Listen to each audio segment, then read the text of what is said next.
যখন আমি আমার নানার বাড়ি গিয়েছিলাম তখন মামি আমাকে তার খেতে নিয়ে গেলেন। সেখানে পৌঁছে আমি ভুলেই গিয়েছিলাম যে তিনি আমার মামি। মামিও খুব সুন্দর এবং তার বয়স প্রায় ২৭ বছর, অর্থাৎ তিনি আমার চেয়ে বেশি বড় নন। তার উচ্চতা আমার চেয়ে বেশি এবং শরীরও বেশি সুগঠিত। তার স্বভাব খুব ভালো। আমি তার সাথে বিভিন্ন বিষয়ে কথা বলেছি, কিন্তু তিনি কখনো রাগ করেননি। তাই আমি মিষ্টি মিষ্টি কথা বলে তাকে রাজি করালাম এবং ঘনিষ্ঠতা বাড়ালাম। এরপর আমি তাকে খেতে ঘুরাতে নিয়ে যেতে শুরু করলাম। এই বছর আমি ১২তম শ্রেণী পাশ করেছি এবং একটি প্রাইভেট কলেজে বিয়ের ফর্ম পূরণ করেছি, তাই কলেজে যাওয়ার প্রয়োজন হয়নি। আমি নানিকে তার বাড়িতে রেখে আসছিলাম, কারণ তিনি একা এসেছিলেন।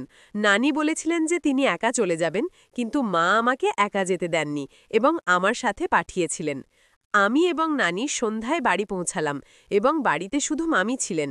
আমি বাড়িতে প্রবেশ করলাম এবং মামি নানির পা ছুঁয়ে প্রণাম করলেন। মামি তখন খোলা চুল এবং হালকা শাড়িতে খুব আকর্ষণীয় দেখাচ্ছিলেন। এরপর নানি, মামা এবং নানা সম্পর্কে জিজ্ঞাসা করলে মামি জানালেন যে শ্বশুর বাইরে গেছেন এবং ১ সপ্তাহে ফিরবেন। তারপর মামি আমাদের জন্য চা বানালেন। ঠিক তখনই নানাও চলে এলেন। নানার আসার পর মামি মাথায় ওড়না টেনে নিলেন। আমি কিছুক্ষণ নানার সাথে বসে কথা বললাম। তিনি মা-বাবা এবং ক্ষেতের বিষয়ে জিজ্ঞাসা করলেন। সন্ধ্যা হলে মামি খাবার বানানোর প্রস্তুতি নিতে লাগলেন। নানা পাতে খেলতে বাইরে চলে গেলেন এবং নানি আঙিনায় প্রতিবেশীর সাথে কথা বলছিলেন। আমি হলেই বসে মামির চিন্তায় মগ্ন ছিলাম। আমি ভাবলাম রান্নাঘরে গিয়ে মামির সাথে কথা বলবো, কিন্তু যেহেতু আমি নতুন এসেছি তাই সংকোচ হচ্ছিল। মামার বিয়ের পর এটা আমার নানার বাড়ির দ্বিতীয়বার আসা। আগেরবার মামি তার মায়ের বাড়ি চলে গিয়েছিলেন। এমন সময় মামির কণ্ঠ শোনা গেল, শুভম, তুমি এখানে আছো নাকি বাইরে গেছো? আমি তাড়াতাড়ি উত্তর দিলাম, না মামি, আমি এখানেই আছি। মামি হেসে বললেন, তাহলে রান্নাঘরে এসো না, তোমার সাথে আমারও সময় ভালো কাটবে। মামি এতটা বলতেই আমি তাড়াতাড়ি রান্নাঘরে চলে গেলাম। মামি চুল বেঁধে সবজি কাটছিলেন। আমি পৌঁছেই দেখলাম মামি হালকা ঘামে ভেজা মুখ মোছেন। আমি মজা করে বললাম, সত্যি বলছি মামি, হয়তো তোমার জানা নেই, কিন্তু তুমি কত সুন্দর দেখতে। মামি হেসে বললেন, ওরে শুভম, আমি জানি এই গ্রামে আমার মতো সুন্দর কেউ নেই। আর শোনো, আজ যদি আমার হাতের খাবার খাও তাহলে আঙ্গুল চেটে খাবে। তারপর আমরা সবাই খাবার খেলাম। রাতে আমি আমার ঘরে গিয়ে ঘুমিয়ে পড়লাম। সকালে আমি সবচেয়ে দেরিতে উঠলাম। নানা খেতে চলে গিয়েছিলেন, নানি যেমন প্রতিদিন প্রতিবেশীর বাড়ি চলে গিয়েছিলেন, আর মামি বাড়িতে ঝাড়ু দিচ্ছিলেন। মামি আমাকে উঠতেই বললেন, শুভম, তুমি অনেক ঘুমাও, দ্রুত মুখ ধুয়ে নাও, আমি তোমার জন্য চা নিয়ে আসছি। আমি মুখ ধুয়ে এসে দেখলাম মামি চা এবং নাস্তা নিয়ে এসেছেন। আমি মামিকে বললাম, কি দরকার ছিল, আমি নিজেই নিয়ে নিতাম। মামি আমার পাশে বসে হেসে জিজ্ঞাসা করলেন, কি শুভম, রাতে এত দেরি করে কার সাথে কথা বলছিলে? তাই তো এত দেরি করে উঠেছ। আমি বললাম, মামি, তুমিও তো সকাল সকাল শুরু করে দিলে। মামি হেসে বললেন, সত্যি সত্যি বলো, মিথ্যা বলো না, কে সে? তার ছবি তো দেখাও, সে কি আমার চেয়ে বেশি সুন্দর? আমিও দেখি। আমি মামির কাছে শপথ করে বললাম, মামি, সত্যি তোমার কসম, এমন কিছুই নেই। তখন মামি অবাক হয়ে বললেন, মানে তুমি এখনো কাউকে সেটও করনি? আমি মাথা নাড়ছিলাম, আর মামি আমার দিকে তাকিয়ে হাসছিলেন। মামি হেসে বললেন, তাহলে মামি সম্পর্কে কি মনে হয়? মামির মুখ থেকে এমন কথা শুনে আমার নিঃশ্বাস বন্ধ হয়ে গেল, কিন্তু পর মুহূর্তেই তিনি জোরে জোরে হেসে উঠলেন এবং বললেন, শুভম, তুমি খুব ভালো লাগছো, আমি তো শুধু মজা করছিলাম। তারপর তিনি চায়ের কাপ নিয়ে তার কাজে ব্যস্ত হয়ে পড়লেন। সত্যি বলতে মামির স্বভাব খুব ভালো, তিনি সবসময় এমন মজা করে থাকেন।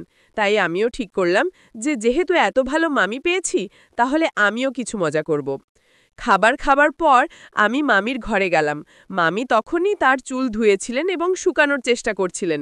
আমি ঘরে ঢুকতেই মামি বললেন, ওরে শুভম, ভালোই হলো তুমি এলে, আমি তোমাকে ডাকতে যাচ্ছিলাম। সকাল থেকে আমার পিঠে খুব ব্যথা করছে, তুমি কি একটু বাম দিয়ে মালিশ করে দেবে?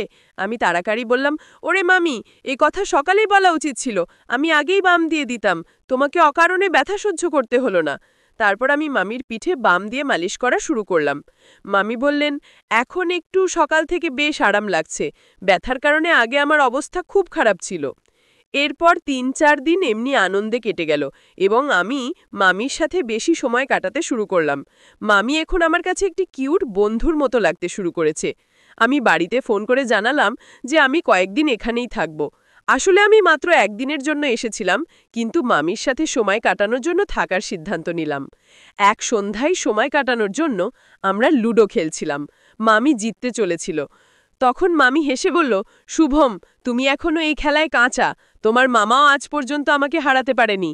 আমি তাড়াতাড়ি উত্তর দিলাম, আরে, খেলা এখনো শেষ হয়নি, তুমি এখনো হাসতে পারো। মামি হেসে বলল, রোহান, তুমি যতই চেষ্টা করো না কেন, আমি হারতে যাচ্ছি না। আমি তাকে চ্যালেঞ্জ দিলাম, যদি তুমি হারো তাহলে আমি যা বলবো তোমাকে করতে হবে। মামি হেসে বলল, ঠিক আছে, বল তোমার কি ইচ্ছা। আমি একটু গম্ভীর হয়ে বললাম, মামি, দয়া করে রাগ করো না এবং আমার কথা খারাপ মনে করো না। মামি বলল, আরে না, রাগ করব না, বল কি বলতে চাও।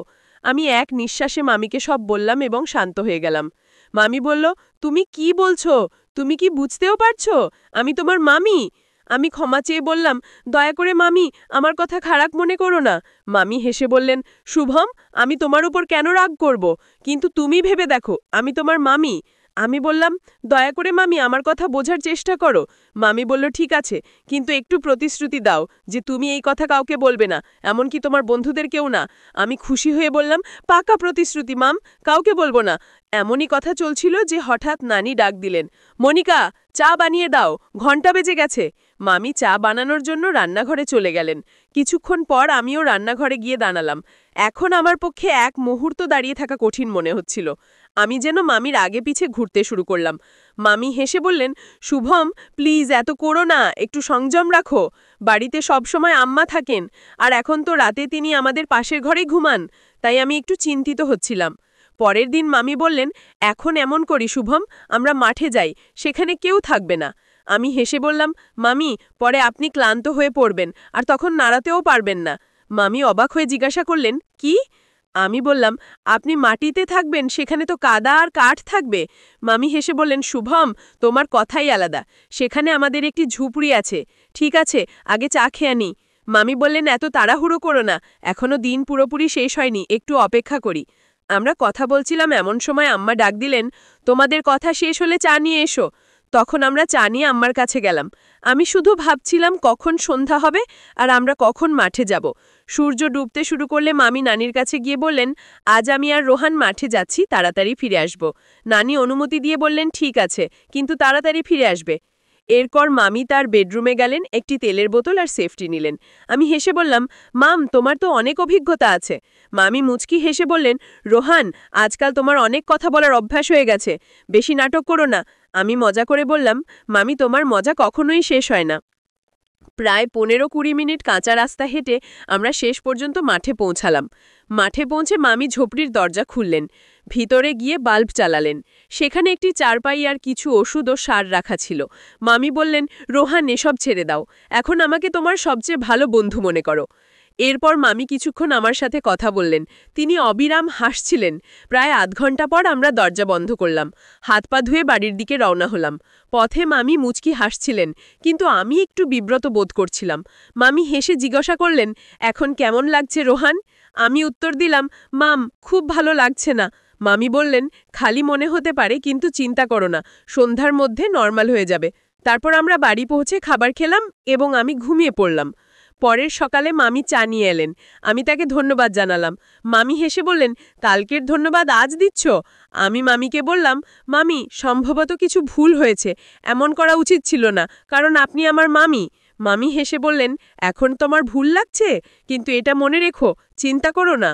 বন্ধুরা, এই গল্প বলার উদ্দেশ্য কারো মন খারাপ করা বা কোনো অনৈতিক কার্যকলাপকে উৎসাহিত করা নয়, শুধু আপনাদের সচেতন ও সতর্ক করা। যদি আমার গল্পটি আপনার ভালো লেগে থাকে তবে ভিডিওটি লাইক করুন, চ্যানেল সাবস্ক্রাইব করুন।